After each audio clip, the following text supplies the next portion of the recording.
Welcome back to our family. പുതിയൊരു വ്ളോഗിലേക്ക് എല്ലാവർക്കും സ്വാഗതം. നമ്മുടെ വീഡിയോ ആദ്യമായിട്ട് കാണുന്നവരാണെങ്കിൽ ഒന്ന് ലൈക്ക് ചെയ്യുക, ഷെയർ ചെയ്യുക, കമൻറ്റ് ചെയ്യുക, സബ്സ്ക്രൈബ് ചെയ്യുക. രാവിലെ തന്നെ ഒരു കട്ടൻ ചായയിലാണ് എൻ്റെ തുടക്കം. രാവിലെ ഉമ്മ കട്ടൻ ചായ ഇട്ടിട്ടുണ്ടായിരുന്നു. ഞാനങ്ങനെ പാൽ ചായയും കട്ടൻ ചായ ഇപ്പം കുടിക്കാറില്ല. ഇപ്പോൾ കുറച്ച് നാൾ കൊണ്ട് ഞാനത് മാറ്റി വെച്ചിരിക്കുകയാണ് ആ ശീലം. എന്നാലും ഇന്നൊരു കട്ടൻ ചായയിലാണ് എൻ്റെ തുടക്കം. പിന്നെ ഞാൻ നോക്കിയപ്പോഴത്തേക്ക് ഉമ്മ പാത്രങ്ങളെല്ലാം കഴുകുന്നുണ്ടായിരുന്നു. പിന്നെ വെളിക്ക് നമുക്ക് ചോറ് വെക്കാനുള്ള എല്ലാം ഉമ്മ സെറ്റ് ചെയ്തിട്ടുണ്ടായിരുന്നു. പിന്നെ ഞാൻ തെക്കേപ്പുറത്ത് ഇറങ്ങിയപ്പോഴത്തേക്കും പന്തലും കാര്യങ്ങളും ഇട്ടിട്ടുണ്ടായിരുന്നു. ഞാൻ ഇന്നലെ വന്നപ്പോൾ അത് ശ്രദ്ധിച്ചില്ല, ഇന്നാണ് ഞാനത് കണ്ടത്. അന്നേരം ഉണ്ട് നമ്മുടെ നൗഫി എൻ്റെ നാത്തൂൻ അവിടെ നിന്ന് മുറ്റം തൂക്കുന്നുണ്ടായിരുന്നു. പിന്നെ ഞാൻ അടുക്കളയിലോട്ട് വന്നപ്പോൾ ഉമ്മ ഒറോട്ടിക്ക് പ്രസ് ചെയ്യുവാണ്. എന്നിട്ട് ഞാൻ കരുതി എന്നാൽ ഉമ്മയെ ഒന്ന് സഹായിക്കാമെന്ന് കരുതി ഉമ്മ ഒറോട്ട് പ്രസ് ചെയ്യുമ്പോഴത്തേക്ക് ഞാൻ പൊടിയും കാര്യങ്ങളൊക്കെ ഒന്ന് തട്ടിക്കൊടുത്തു. ഉമ്മ ചുട്ടെല്ലാം മാറ്റിയതിന് ശേഷം നൗഫി മുട്ട റോസ്റ്റിനുള്ള സവാളയും കാര്യങ്ങളും അരിയുന്നുണ്ടായിരുന്നു. അപ്പോഴത്തേനും പിന്നെ അത് അരിഞ്ഞ് വന്നപ്പോഴത്തേക്കും ഞാൻ കരുതി എന്നാൽ മുട്ട റോസ്റ്റ് ചെയ്യാനങ്ങ് വെച്ചേക്കാവുന്നു. അങ്ങനെ ഒരു ഗ്യാസ് കത്തിച്ചൊരു പാൻ അടുപ്പിലേക്ക് വെച്ച് അത് ചൂടായപ്പോഴത്തേക്കും വെളിച്ചെണ്ണ ഒഴിച്ചു കൊടുക്കുന്നുണ്ട്.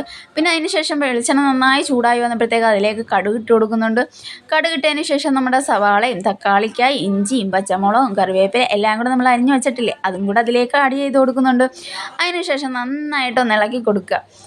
നന്നായിട്ട് ഇളക്കിയതിന് ശേഷം നമ്മളതിലേക്ക് കുറച്ച് ഉപ്പ് കൂടെ ചേർത്ത് കൊടുക്കുക. എന്താണെന്ന് വെച്ചാൽ പെട്ടെന്ന് വാടി കിട്ടാൻ വേണ്ടി കേട്ടോ. ഞാൻ നന്നായിട്ട് ഇളക്കിയതിന് ശേഷമാണ് ഉപ്പിട്ട് കൊടുക്കുന്നത്. ഉപ്പിട്ട് ഒന്നത് മൂടി വെക്കുകയും ചെയ്യുന്നുണ്ട്. അത് ഞാൻ ചെയ്യുന്നതിൻ്റെ ഇടയ്ക്കൂടെ എൻ്റെ മോനെ ഒന്ന് വന്ന് എത്തി നോക്കിയിട്ട് പോകുന്നുണ്ട്. മറ്റൊന്നുമല്ല കാര്യം, ഞാൻ കുഞ്ഞ് ട്രൈപോഡ് വാങ്ങിച്ചിട്ടുണ്ടായിരുന്നു. അതിലാണ് ഞാൻ വീഡിയോ എടുക്കുന്നത്. അയാൾ അതാണ് വന്ന് നോക്കിയിട്ട് പോയത് കേട്ടോ. അങ്ങനെ എന്തായാലും ഞാൻ സവാള അത് വാടാൻ വേണ്ടി അടച്ച് മൂടി വെച്ചതിന് ശേഷം ഇതേ മുട്ടയും കാര്യങ്ങളുമൊക്കെ അടുത്ത കുക്കറിലോട്ട് വെക്കാമെന്ന് കരുതി. അങ്ങനെ അപ്പോഴത്തേനും നൗഫി അത് ചെയ്യാൻ പോയപ്പോൾ ഞാൻ പറഞ്ഞു വേണ്ട, ഞാൻ ചെയ്യാമെന്ന് പറഞ്ഞ് വാങ്ങിച്ചതിന് ശേഷം അപ്പുറത്ത് എൻ്റെ മക്കൾ രണ്ടുപേരും കൂടെ അവിടെ നിന്ന് കളിക്കുകയും ചെയ്യുന്നുണ്ടായിരുന്നു. പിന്നെ അത് കഴിഞ്ഞപ്പോഴത്തേക്കും അതെല്ലാം സെറ്റാക്കി അവിടെ മാറ്റി വെച്ചതിന് ശേഷം പുറത്തേക്ക് ഉമ്മ മീനൊക്കെ വെട്ടാൻ ഇറങ്ങി. നമുക്കിന്ന് കിട്ടിയത് ചൂടയും കോക്കോലമത്തി കേട്ടോ. ഞങ്ങളുടെ നാട്ടിൽ കോക്കോലമത്തി എന്നാണ് പറയുന്നത്. നിങ്ങളുടെ നാട്ടിൽ എന്താ പറയുന്നതെന്നൊന്ന് കമൻറ്റ് ചെയ്തേക്കും കേട്ടോ. മത്തിയുടെ സൈസ് തന്നെ ചുണ്ട് നീണ്ടിരിക്കുന്ന ഒരു മീനാണ് കേട്ടോ. അതിന് നമ്മളിവിടെ കോക്കോലമത്തി എന്ന് പറയാം.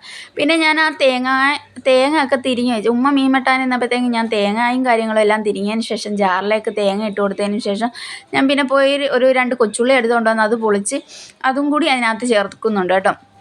അതിനുശേഷം പിന്നെ മുളക് പൊടിയും മല്ലിപ്പൊടിയും ഒക്കെ ചേർക്കുകയാണ് ഞാൻ ചെയ്യുന്നത്. അപ്പോഴത്തേനും നമ്മുടെ നൗഫി ബീട്രൂട്ട് തോരനുള്ള ബീട്രൂട്ടൊക്കെ ഫ്രിഡ്ജിൽ നിന്ന് എടുത്ത് പിച്ചാത്തിയൊക്കെ എടുത്തുകൊണ്ട് പോയി ഒരു സവാള ഉള്ളിയൊക്കെ എടുക്കുന്നുണ്ട് അവിടെ നിന്ന്.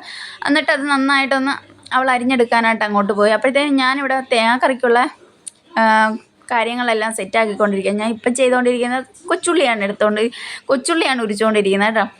അങ്ങനെ അതെല്ലാം സെറ്റാക്കിയതിന് ശേഷം നമുക്കിതൊന്ന് അരച്ചെടുക്കാം. അപ്പോഴത്തേനും ഉമ്മ മീൻ വെട്ടി കഴുകിക്കൊണ്ട് വരട്ടെ. ഇവിടെ ചെറിയൊരു വിശേഷമുണ്ടോ അല്ല, നാളെ നമുക്ക് ചെറിയ വിശേഷമുണ്ട്. വേറൊന്നുമല്ല, എൻ്റെ നാത്തൂനെ 7ാം മാസത്തിൽ കൂട്ടിക്കൊണ്ട് പോകുന്ന ചടങ്ങാണ് നാളെ. ഇന്ന് ഞങ്ങളന്നേരം ഒരു വളകാപ്പ് ചടങ്ങ് പോലെ ചെയ്യാൻ ഉദ്ദേശിച്ചിട്ടുണ്ട്. ചെയ്യോ ഇല്ലയോ എന്നൊന്നും അറിയത്തില്ല. ഇങ്ങനെ പ്ലാനുണ്ട്. എല്ലാവരും ഒത്തുകൂടുവാണെങ്കിൽ ചെയ്യാമെന്നിങ്ങനെ തീരുമാനിച്ചിരിക്കുകയാണ്.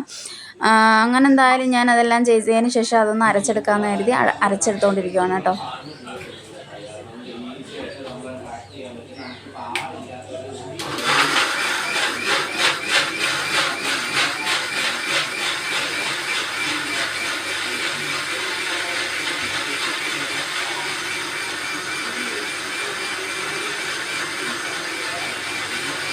ഞാൻ അരപ്പ് എല്ലാം അരച്ച് വെച്ചപ്പോഴത്തേക്ക് ഉമ്മ മീൻ വെട്ടി അടുക്കളയിൽ വന്നിട്ടുണ്ടായിരുന്നു. അങ്ങനെ കറിയൊക്കെ കലക്കി ഉമ്മ വെക്കുവാണ് അടുപ്പിലേക്ക്. പിന്നെ മീൻ വറുക്കാനുള്ള എല്ലാം അരപ്പ് തേച്ച് വെച്ചിട്ടുണ്ടായിരുന്നു. പിന്നെ നൗഫി അവിടെ ബീട്രൂട്ട് മെഴുക്ക് പുരട്ടിക്കൊണ്ടിരിക്കുക. അപ്പോൾ ഉമ്മ എൻ്റെ അടുത്ത് പറഞ്ഞ് കടയിൽ പോയി ഉഴുന്ന് വാങ്ങിച്ചിട്ട് വന്ന് നാളത്തേക്ക് ഇഡ്ഡലിയും സാമ്പാറും ഉണ്ടാക്കുക. അങ്ങനെ ഞാനും റിച്ചിക്കുട്ടനും കൂടെ നേരെ നമ്മുടെ മൈദീൻകുട്ടിക്കാട് അടയിലല്ല, നേരെ നമ്മൾ പോയത് കാസിനിക്കാട് അടയിലേക്കാണ്.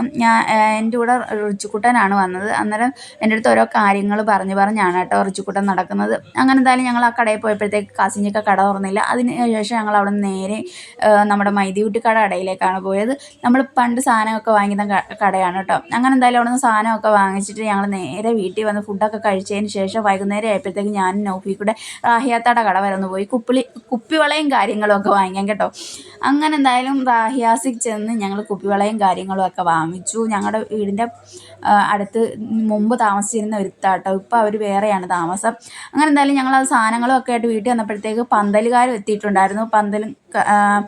അങ്ങനെ ഒരു കസേരയും കാര്യങ്ങളൊക്കെ കൊണ്ടുവന്നു. ആ പുറകിന് തന്നെ എൻ്റെ കുഞ്ഞുമ്മായുടെ മോളും ഉമ്മിച്ചാമ്മായും വന്നിട്ടുണ്ട്. എൻ്റെ ഉമ്മായുടെ ഉമ്മായുടെ അനിയത്തിയുടെ മോളുമാണ് കേട്ടോ വന്നത്.